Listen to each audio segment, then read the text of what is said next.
Tapos, grade 9, no? Pwede ka pa matulog. Oo. Ngayon, Hindi na. Diyos ko, schedule natin. Pagdating ng tanghali, full, ano na, dire-diretso na. Eh dati may vacant pa tayo. Oo, kasi may sa napasok ng teacher. Tapos second week, kami na agad ginagawa. Sipin mo, mayroon tayong 4 yata, 5 na assignment. Tapos, reporting bukas din. Sa map pa. Mape, AP. Sa AP, wala lang ako. Tapos yung mape, yung mga materials pa na bibilin. Tapos ibabaksakan tayo ng teacher pag hindi nila nagustuhan. Eh sabay-sabay sila. Ay nako, ang buhay. So, may elementary.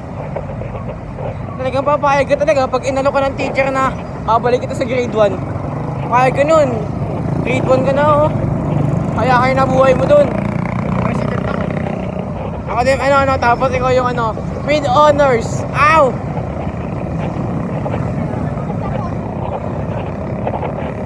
Lahat doon Hindi mapulis ako. Picture. Ano?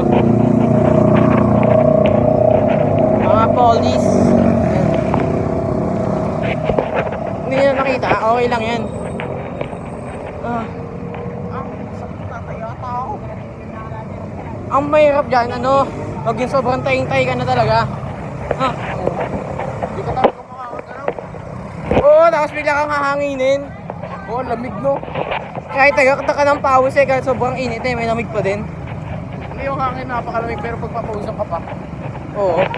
Ganyan ako nung grade 9 tayo yung tawag dito practice yung sa JS. Oo. Nakakain ako doon ng may langaw. Yung sa kantin. Tapos, yun, sobrang sakit talaga yung tiyan ko nun. Masakit talaga yung tiyan ko. Ano tayo, una dyan ka sa Pure Gold Pure Gold. Kayong oras? Isa lang ako puno dyan sa gym. Uwian na yan ang oras mo. Swerte mo pag malapit na mapuno, pero pag tayo ang una, Okay lang, punta ka Pure Gold. Okay, may ismo mo yan. Sana. Hindi, ganito kasi. Kasi hindi na tayo traffic. With Papi Aaron. Papi Aaron.